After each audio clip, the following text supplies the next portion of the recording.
Hello and welcome everyone to Venture Capital and Private Equity Investment Strategies program. This is an information session. My name is Rudy Falat, and I will be your moderator today. So please settle in, and I will introduce the program director, Professor Mark Keaton, in a second as well. We're going to talk about Venture Capital and Private Equity Investment Strategies program by Imperial. But as we get going, we would like to know you a little better. So if you can put in the chat where you're connecting from, that would be great. Also, please use the Q&A button for questions. We will pause at a suitable time and answer them. And also, we'll have plenty of time for Q&A at the end. So if you can tell us in the chat where you're connecting from, while we're settling in, that would be amazing. Thank you so much. Who is first?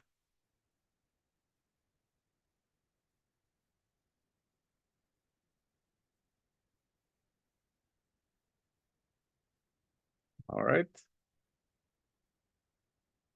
Solius, so where are you connecting from?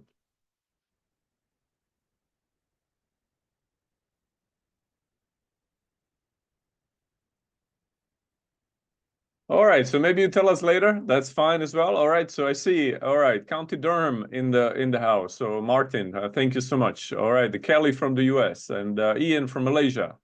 All right. So very international crowd, as this is typically the case here. I see Oxford in the house as well. So brilliant. Okay. So now the doors opened. Brilliant. So we will hear from Mark very soon. Mark will give us a bit of an introduction, what led him to the world of VC and PE. And also, we will talk about Imperial first. And Mark will give us a bit of a deep dive on the curriculum.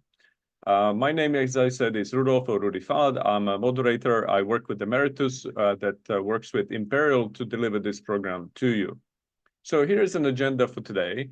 We'll give you a bit of an introduction of Imperial College Business School Executive Education, and then we'll talk about this program, an overview, faculty, and also key takeaways. Who is this program for?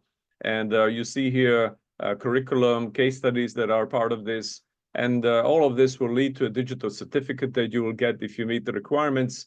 And we'll tell you how to apply, or if you still have questions, you can also talk to our advisors individually. So if you have any questions, please put them in the Q&A.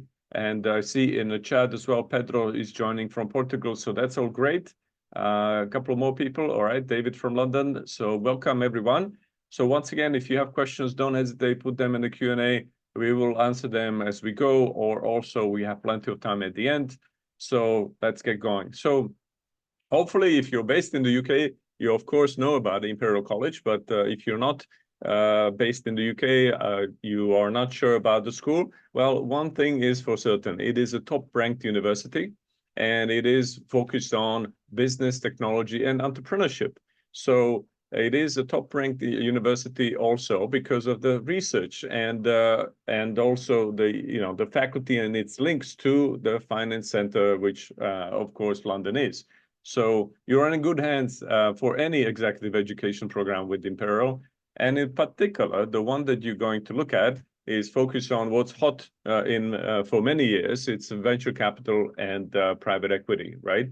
So what we'll talk about is the concepts. We'll talk about what faculty and thought leaders think about the world of VC and PE. And all of this will lead to a holistic approach to investing, right? Investing in venture capital space, which means early stage companies, or private equity, that obviously is a bit more mature, but different than what strategic buyers would do in M&A, for example. So the curriculum is fairly comprehensive. We will talk about it in a second. It's 15 modules, so 16-week program, but 15 weeks because 1 week is an orientation. And we'll dive into the intricacies of VC and PE, and you'll get the skills you need to evaluate startups, choose investment structure deals, and hopefully create value for your investors or yourself. So Mark, welcome. Let's do a bit of an introduction and tell people about how you got to the world of VC and PE. Thank you, Rudolph, and hello, everyone. Thank you for joining us today. I've been teaching private equity and venture capital, but private equity first at Imperial College for almost 20 years now. And this is also what I've been doing on the side. I started when I was at McKinsey, actually, which was not my first job. I was a banker before, but changed completely after my MBA and joined McKinsey, the strategy consultancy, and discovered private equity there, advising some large funds. So when I set up Candesic with a few colleagues from McKinsey back 20 years ago, we decided to work a lot with private equity. And that's the bulk of my activity as a consultant to advise private equity investors and sometimes venture capital investors on their investments, not as a banker, but as a consultant, something we will discuss in class. I do in particular what is called,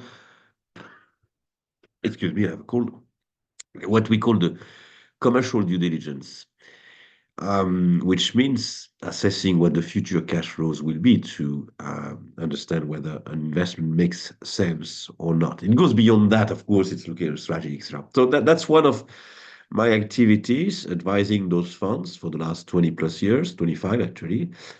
And in parallel to that, I've been teaching private equity and venture capital at Imperial College in particular for almost 20 years. I'm also on the boards of several companies that are halfway between VC and PE and may seek such financing.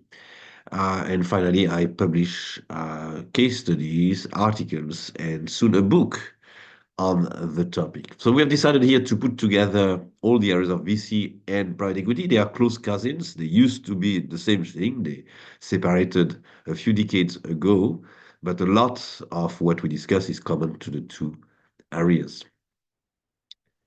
Wonderful, great stuff. So thank you for your introduction. And let's talk about the program overview, right? So first of all, obviously, there are up and downs when it comes to VC funding, but the global VC market is forecast to raise a total capital of 468 billion in 2024. So there is still a lot of work to do when you want to do deals, right? And in this market, the broad understanding of deal structuring is crucial.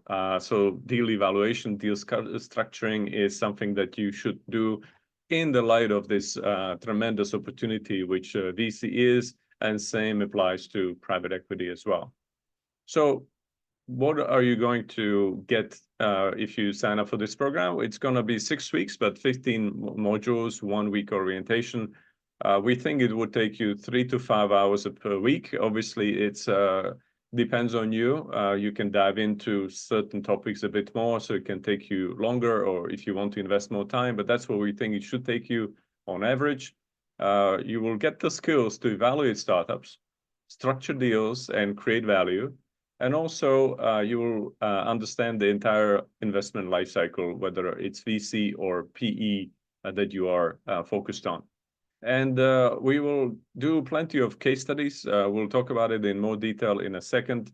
And this will be very hands-on program. So you will be able to practice application of the concepts right away, and then compare it to the case studies from the real world as well. How does that look like from the day-to-day perspective? It's a mixture of recorded lessons and live sessions. So it's flexible. If you are working full-time, this is meant to be perfectly manageable. Some people watch the lessons before work or after work, during lunch, over the weekend, whatever suits your schedule. And then there are live sessions, which are also recorded. In case you couldn't attend, you can watch the recording and you will get the slides as well. You will also have learning facilitators to help you with content. There will be peer discussion forums where you can exchange ideas. Typically, we get experienced crowd, and you can learn from them as much as from anybody else and exchange ideas and experiences in your fields. And as I said, once again, very hands-on activities and assignments and case studies. So what are the key takeaways? Well, as I said, key concepts and terminology in VC and PE, of course. A little bit of context is, of course, needed as well, right? And it's useful because we can talk about evolution of VC and PE, how it became a massive industry, or two massive industries, as Mark mentioned, separate today, uh, from very humble beginnings of what people call the cottage industry for one or the other, right? There are different players, different stakeholders and investors in this field, so we'll cover that as well. And at the end of the day, you're going to do it because you want to make money and show returns for yourself or your investors. So we'll talk about metrics, performance metrics for various types of funds. And we'll talk about transactions that happened so you can learn from them and hopefully do even better than some of those great ones, or learn from the failures there as well. And at the end of the day, valuation is of course key, but the process is just as well very, very important. So we will talk about the process for VC and PE transactions, and that relates to different flavors of processes because of different stages of investing. And once again, I said valuation as well is obviously crucial. So who is this program for? If you're an angel investor, or you are a high net worth individual, or you work for a family office, this is a program for you. If you are a finance professional that has exposure to PE or VC world, that will be very useful to you. If you are an investment banking professional that wants to transition to a role in PE or a VC even, or if you work with your PE clients, all of that would be very important and very useful to you for sure. And same thing goes for consultants, entrepreneurs, and also C-suite executives. Depending on the life cycle or life stage of your firm, you may be dealing with VC funds and PE funds. So it's very useful to know how they think and how they operate and why they ask you to do certain things. So all of this, if you look at this summary slide, basically means you will get cutting edge content. You will get scenario-based assignments, industry insights. You will work on a capstone project at the end of the program. You will enhance your professional network. And if you put in so much time and effort, I would highly recommend that you work through the required assignments so you can get the certificate of completion. It will be digital. People share it on LinkedIn, on their CV. It's obviously envisaged that people may do background checks on you. So this will be very easy to verify that you completed this program. And you will have access to the material for 12 months from the start date. So you can rewatch the videos if you want or come back to this. But so that's an overview. And let's get a little bit more flavor from Mark. So let's talk about program curriculum. Well, thank you, Rudy.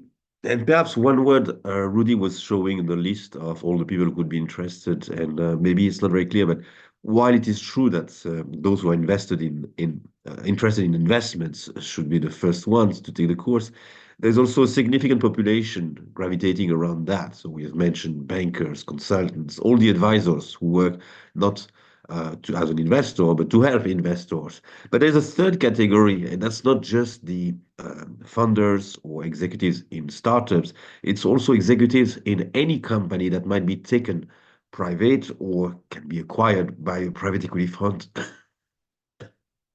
So if you are, say, a CFO of a division that might be sold to a private equity fund, that course will be extremely interesting also. Okay, so let's not forget that population of executives who might become employees of a company owned by a private equity firm. So let's go Absolutely. back to the, Yep. yeah, excuse me, it's very annoying, but so this curriculum is around 15 modules, which are split between about a third for venture capital and almost two-thirds for private equity. Not that private equity should be more important, but there are more varieties to and variations to discuss there. Plus, there are a few things that are common. So sometimes we'll repeat a few things, but I don't think that's a bad thing. On the contrary, actually, repetition helps memorizing. And we also highlight the differences between the VC context and the more later stage private equity context. So the first six modules will be venture capital. We will present the landscape altogether and introduce a number of concepts, a number of, calculations, dynamics. In the second module, we move to the process. So we start with setting up your fund and how do you identify where you want to invest. So which companies, which startups do you want to invest in? And we'll start covering a bit of due diligence, although due diligence in the context of venture capital is quite specific. Venture capital itself is quite diverse. There is little in common in the work you do for seed investment and the late stage investment, but we will see all that. In the third module, we will put a bit of time on valuation. And here, a little warning. If you have never done valuation, you're not going to become fluent in valuation because you will have invested 5 or 6 hours during that week on the valuation part. It takes longer. Okay, I went through that myself. It took me a long time. I teach valuation now. It's very easy. It's obvious, but it's obvious because I've put my 10,000 hours. So here you have several choices. If you already have exposure to valuation, it's going to be easy. You will review certain things, discover specific situations, but it will be easy. But if you don't, you'll have to choose. Either you listen to it, you understand what's going on, what it's about.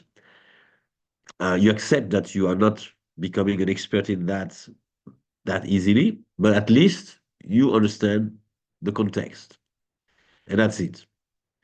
Or you are more ambitious and you decide to invest. That could be a lot of time.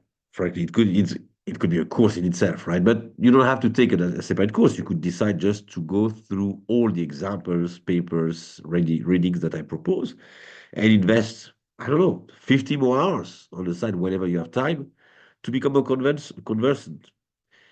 And that will help a lot, and you will be able to do things rather than just understand the context. I'm saying that because a few participants are a bit frustrated that after having put 5 or 7 hours, they don't feel like they master it, which is normal. It's impossible to master valuation with 5, 7, 10 hours. It's just not possible. So be ready for that. And remember that this is additional times for you to invest. Okay, so it's fine if you don't have any intention to do any valuation on your own. To understand the context, the perspective is already good, but be ready to make a separate additional investment for it. And that's true for VC, but also, as we will see later, for private equity. So once we have done that, in module 4, we go into the rest of the process, which is all around the term sheets and the negotiations. And all the negotiation is around documents. Okay, so this documentation, in particular the term sheet, defines everything that we are negotiating now and how we are going to uh, communicate, operate with the other parties going forward. So extremely important, more important perhaps in the context of VC than PE.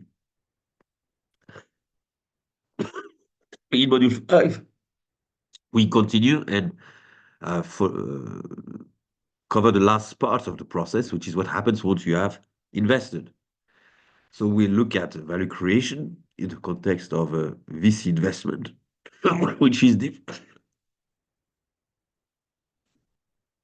different because you typically invest, if you're an investor, um, a minority stake. So you may own 10, 20%. That doesn't make you the owner.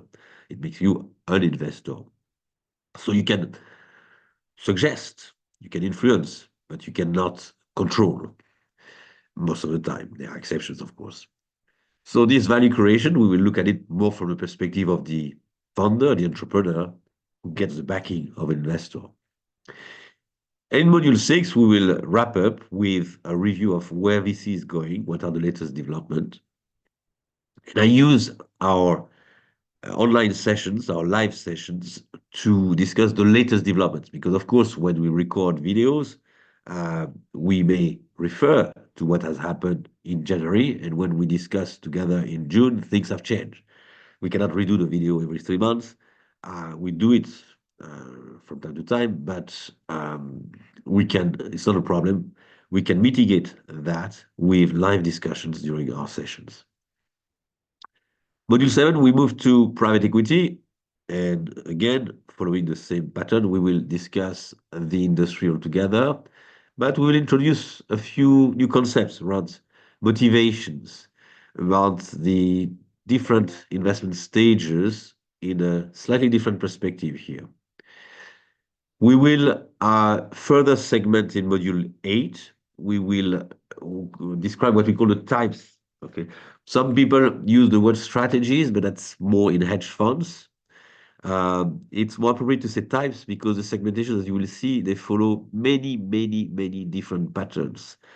Unlike VC, where you have a simple segmentation, which is a time segmentation from early to late stage, in private equity, you have all sorts of derivatives to private equity, let's say. So public versus private, secondary and fund of funds versus direct investment, etc., etc. So we will introduce at least four different segmentations that allow us to explore new segments of private equity.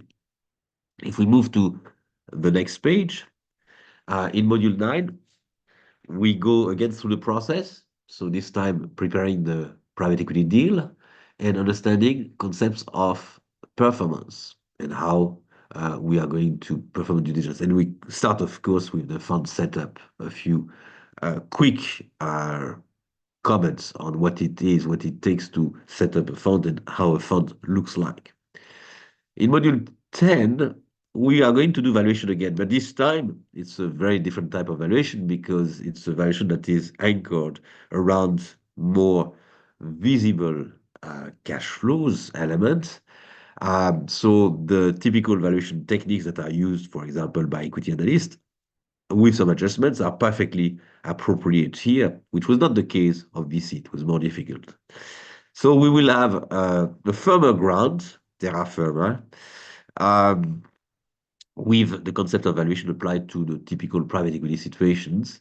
And we will discuss quickly the adjusted present value, but we will also perform an LBO analysis, which is a complex model to play with the various capital structure in a leverage buyout. Module 11, we look at what happens after the deal with a big difference with VC, which is here, most of the time, we are the owner of the company, especially in LBO. So it's from the perspective of the investor, who is also the majority owner or the full owner. What are they going to do with this business?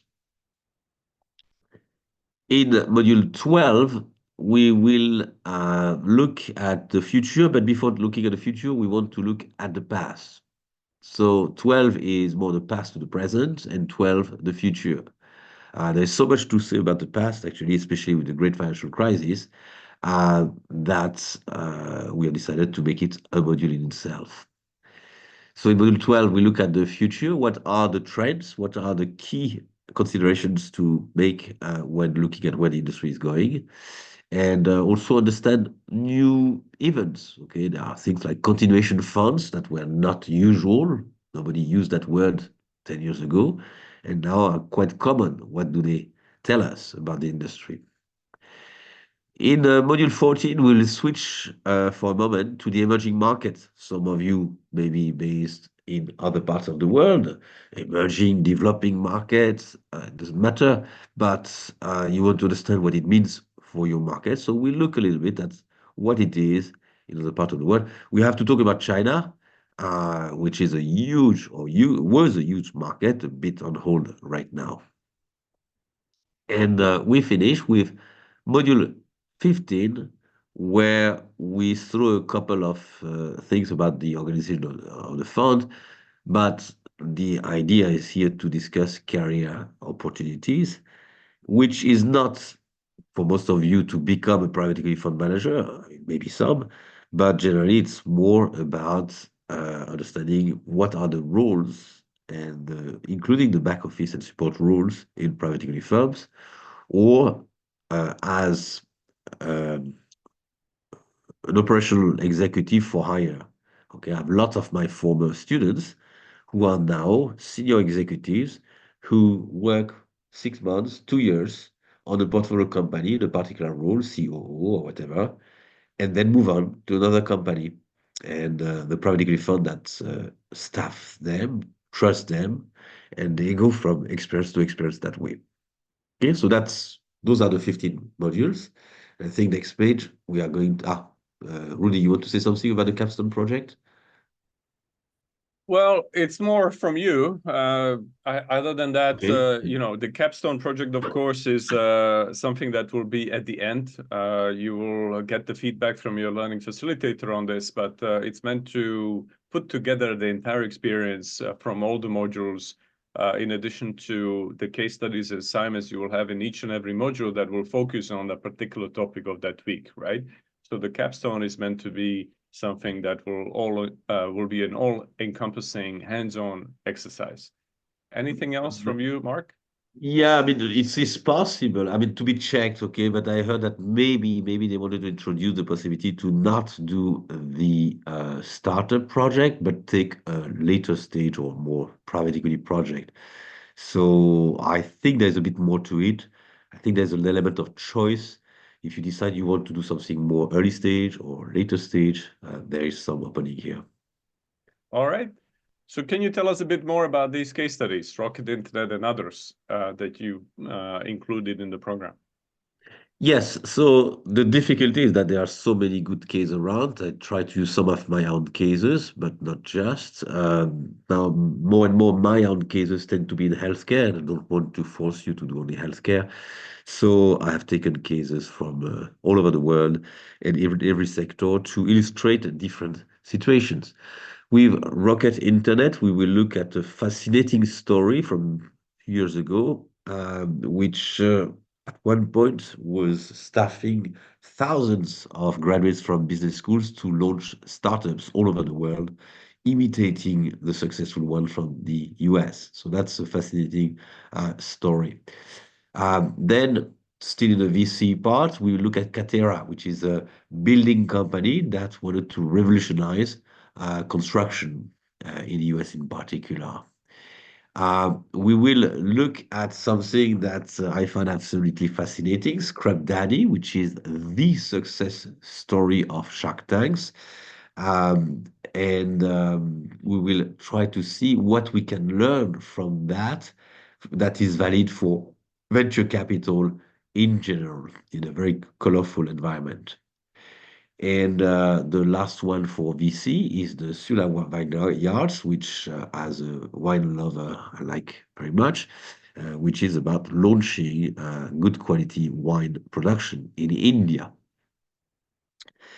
Then we move to more private equity setup, and we start with Kmart and Sears, which is an investment not by a private equity fund, but by a hedge fund. A hedge fund that you will see will act like a private equity investors, investing for many years and developing and merging different businesses. We look at Yale Group, which is also very interesting because I don't want to spoil it, but basically this will be good for the junction between venture capital and private equity, as you will see. So it's in telecom. Then we have Carter's, which is in distribution, where we'll see a very standard LBO situation. Dr. Care Anywhere, one is in healthcare. I couldn't resist. This is a case that I'm publishing right now. And we will look at what used to be a startup, which is growing, which is producing revenue, and is now getting listed. So the IPO. Okay. The IPO is something very important when we discuss venture capital and private equity. Everyone dreams of doing it, very few achieve it. And we will spend a bit of time looking at the bankruptcy of Toy R Us. Right. So let's move on. All right, so great stuff. And all of this hard work will lead to digital certificate that may look like this with your name printed there virtually. So again, it will be a digital certificate. It will be prepared for background checks as well. So it doesn't necessarily have to be on blockchain, but it is verifiable, that's for sure. And once again, as a recap, it's a 16-week program with 15 modules. You have a bit of 1 week to get yourself familiarized with the course website and with your classmates. Generally speaking, we're talking about experienced executives from different fields, so you can also use this as a great networking opportunity. You can do this even if you have a full-time job or if you're in between job, of course, that's even more flexible, but it is in general very flexible, self-paced, because the live sessions are not lectures, right? Nobody expects you to show up at a certain time every single time and follow this as a lecture. The content will be released to you weekly, and you can watch the pre-recorded lessons whenever you want. Plus, then there will be live sessions with faculty and learning facilitators. And in case you miss those, they will be recorded and you'll get the slides in any case.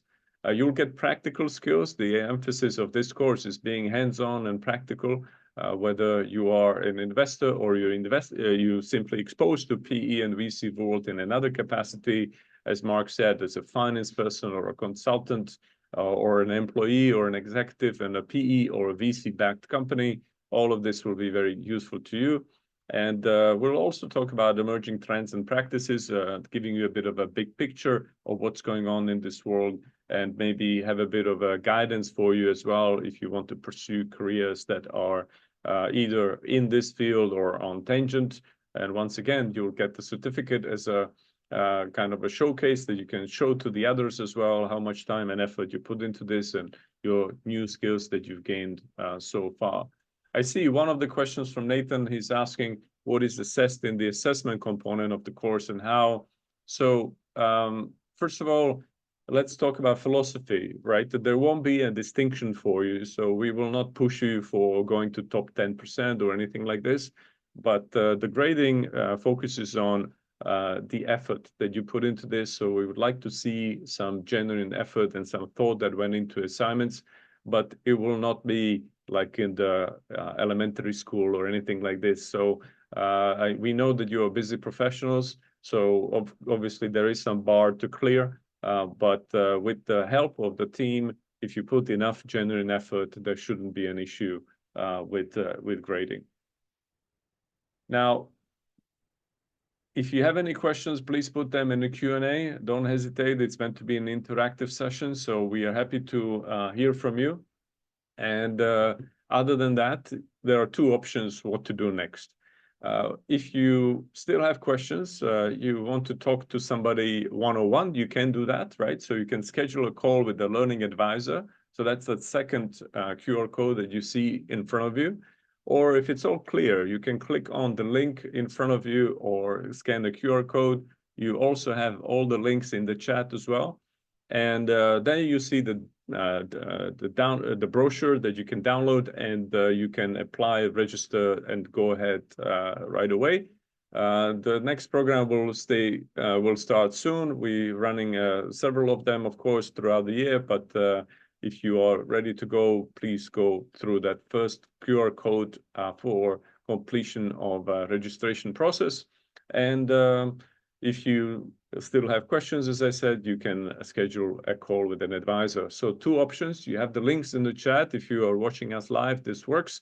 If you are watching us from a recording, you can scan the QR code with your phone and we'll lead you to the right place. But if you have any questions, please don't hesitate and put them in the Q&A. That's why we're here. So we'd like to hear from you. If you need anything else to decide whether this is the right thing for you or not. The one other thing you see on the page is financing options. Of course, there are financing opportunities here, which basically means you can pay this in installments. And also, if you register today, you will get the discount, which is £50 from the tuition fee as well, if you use the code EMER100. So once again, if you have questions, please put them in the Q&A.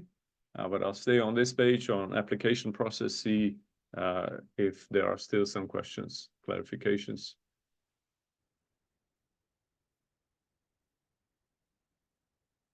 So far, Mark, looks very, very clear. So thank you so much for your insights. Let's give it a few more seconds, see if somebody has a question.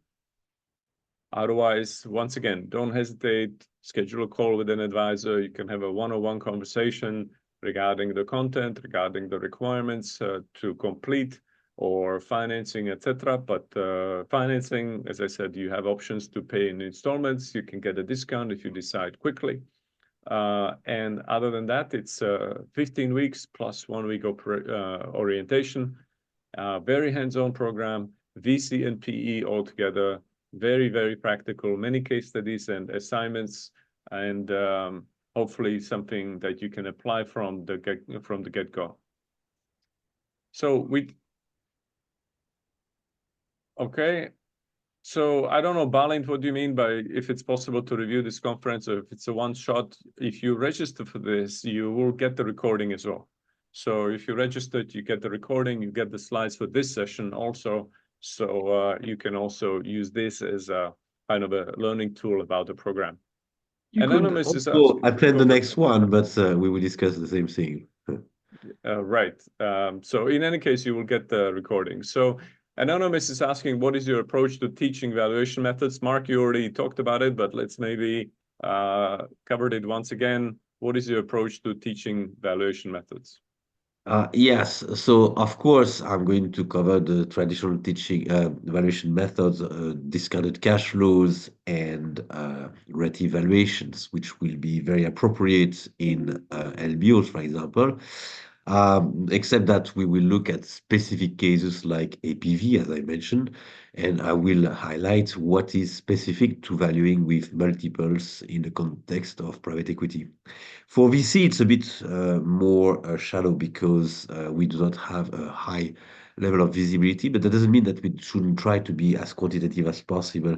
And I'm going to introduce an approach which is a mix of what people do a bit intuitively and a more scientific approach, where on one hand, we'll start by assessing what is the TAM SAM sum, so total addressable market, serviceable addressable market, and serviceable obtainable market, which is the typical approach of most people who want to launch a new business. And within that, we will look at a specific case of a medical device that is going to have a ramp-up curve adoption. So we will apply the so-called BAS method, which is kind of an S-curve of adoption of a consumer good. And the slope of that curve will define how fast you are developing your revenue. And we look at the inflection point where you have reached the maximum velocity or acceleration of sales and see it decrease, etc. So this will be an example of what sort of more sophisticated approach you can apply to venture capital. Now, the reality that lots of venture capital valuation is more like that, and that may work or not, right? But we try to reduce a little bit the element of luck and increase slightly the scientific element to that. Now, we will also look and introduce rate evaluations and even DCF in the context of venture capital, but we have to be conscious that they are only a level of help. They cannot do and give us all the answers in the high uncertainty of an early stage situation. Great stuff. So thank you, Mark. Kelly has another question for you. How do you engage with latest research and industry practices, and how is this reflected in your teachings? So how do I engage with latest research? First, I contribute to it. I try to publish, right? Both case studies. I publish two per year, and academic articles. They are on their way. Now, of course, this is not to say that I am the one producing the intellectual content. The reality is that it forces me to read whatever comes out. So I look at academic content all the time, and I'm particularly interested in one specific topic, which is the contribution of private equity to the development of companies in terms of in healthcare, patient and health outcomes, innovation, and of course, stakeholder and shareholder value. So this is at the center of any controversy around private equity, and I'm on top of it because I read whatever gets published about that. Now, this is not supposed to be an academic course. It's not going to prepare you for a PhD. But if I see an article that is particularly interesting, I will share that with you. Most of the time, the articles that I share with you are of a more business nature. So there will be an article by an investment bank or a strategic consultancy that I think is of high quality with good research, good statistical research, and we will discuss the outcomes. And I constantly look at the latest one. Does that mean that I find everything that is published? No, I might miss certain things, but that's a bit my role. I'm there to tell you out of the millions of articles and books, etc., which one do I think are the most interesting one. I mean, first you have 80% of crap, like everywhere. So we want to focus on 20% that are not crap. And within the 20%, there's a lot of redundancy. So we want to find the 1% that is enough to understand what is in the 20% of valuable stuff. So that's my role, and I try to do that with my suggestions of articles and further readings. And if you want more, I will have always more than you could read in your life. That's because that's my problem, okay, to find the time to read everything. Absolutely. Nathan has a question, and of course, the general answer is that this is an industry agnostic course, right? But he's asking, will biotech VC examples be covered because this may be different from other sectors? Well, if I could, I would spend all the 15 sessions and modules on that, and that would probably not be enough because it's so rich. No, we will discuss it quickly, but I cannot go through the specifics of biotech versus health tech versus fintech versus prop tech versus etc. This is not a specialist course, but very happy to answer your questions in the live sessions, of course. Exactly. Great stuff. So Anonymous is also asking, how does the program help students build strong network within the venture capital and private equity industries? Here, well, there's something very specific to this course that doesn't exist in others, which is that once you graduate, you are invited to join the Imperial alumni groups for VC and for PE. They are large.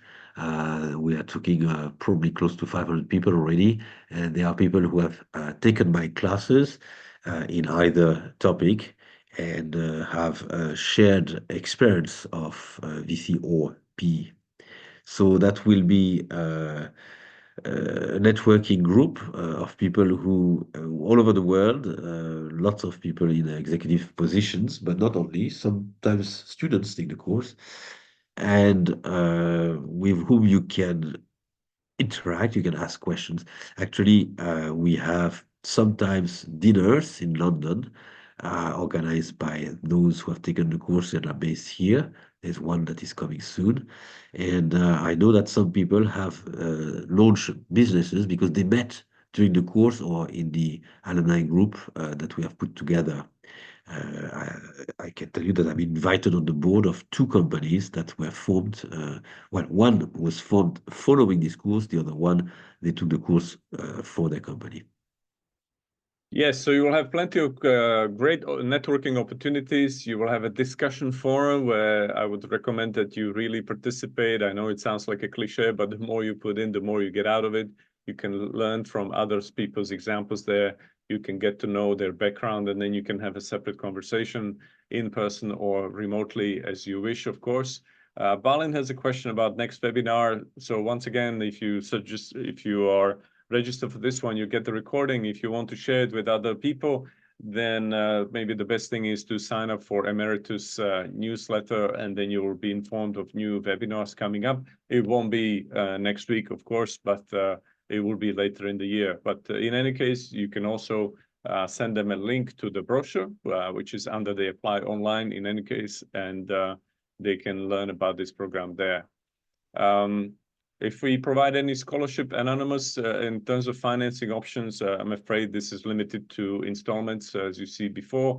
If you, of course, can get the sponsorship from your employer or other types of scholarships outside, then that would be amazing if you can put this together. And we can help you with that if you need any documentation about why this is relevant for your career.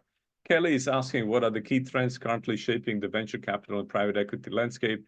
I think we'll discuss it in the course in a great length, but maybe you have a bit of wisdom that you can share for free today, Mark. This is changing all the time, right? I don't want to go into the detail of what we'll discuss in the course, but at the moment, what shapes it, both VC and private equity, is the level of the interest rates.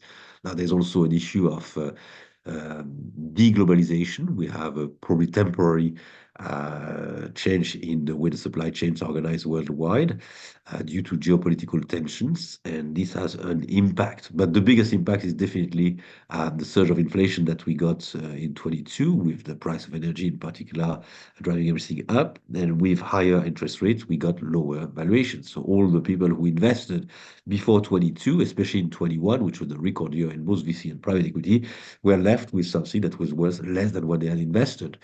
But that's the beauty of private equity. When things are not good, you just try to wait, and that's what they are doing. And probably things will be okay if you wait long enough. There you go. So a huge inventory of companies to be sold, right? And you need to also think about some creative approaches, how to do it if you cannot wait. But most of the time, yes, this is patient capital, so you can. So that would be great. All right. So David's asking, similar to Kelly's, perhaps, how currently do you have to remain, or how current do you have to remain to be up to date with external influences on PE or VC to remain effective? Or are the truths consistent over time? I think, Mark, you mentioned that it's changing all the time, but any other Yeah. comments? Well, it's an intriguing question, but the point, David, is that 80% of the knowledge is constant. Actually, what we learn from Arjan Nabisco back in 89, or what happens during the great financial crisis, is still 80% valid today. There's only 20% that changes, is more related to the latest developments. But that industry changes in the sense that it is growing, it is becoming more mature, but the fundamentals have been captured already a long time ago. Read, as I suggest in the course, read Barbarians at the Gate, the story of the LBO of RGR Nabisco by KKR, even though it was more than 40 years ago, 30 years ago. It's still, I mean, most of the things have not changed. We may use a different word to describe the same thing, but the vehicles, the negotiations, the situations, they are the same. Really, very little has changed. So what you learned will be valid. Now, of course, if you know the statistics of 10 years ago, they don't help you to understand the world of today. But that is an easy fix. Absolutely. So principal concepts are valid. This is what we'll cover. We'll cover the evolution of PE and VC. So you will understand the context of what's going on, how much is changing, how much stays the same. Barbarians at the Gate, an absolute classic of a book, or you can also watch a movie on YouTube for free, and it's very funny and very entertaining. And then you will cover the LBO mechanics and some of the other issues behind this, and also very well explained why private equity funds targeted publicly traded companies back in the 80s.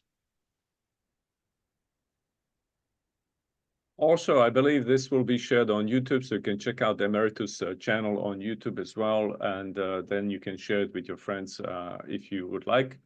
You see here from our team again in the chat the link to either application or a follow-up call that you can schedule with the learning advisor. You can talk to them one-on-one and discover whether this is the right course for you.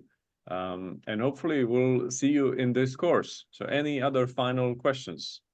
Balint was asking when is the next webinar. I think it's in about 3 months, So but if your friend applies to or click on the link here, they will be informed when the next one is coming. yes, so as I mentioned, you can send them the link to the brochure, which is the first one here, or you can follow the Emeritus channel on YouTube and you will find this recording there soon enough, I believe. Or you sign up to Emeritus newsletter or distribution list and you will be informed when exactly it is, as Mark says, probably in around 3 months or so.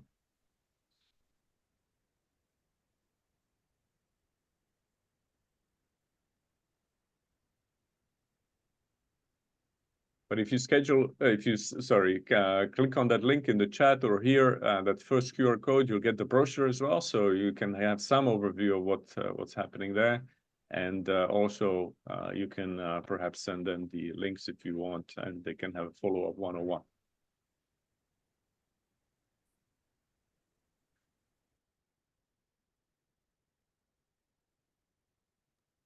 All right. Well, great stuff. This is a fantastic, fantastic course. It's a great topic. Mark is a great presenter and a professor, and he's a practitioner, and he knows the theory as well. So this is what you want. You don't want just one or the other. You want to be able to look at what happened in the past and try to get better, leapfrog from and learn from others and be better than them, right?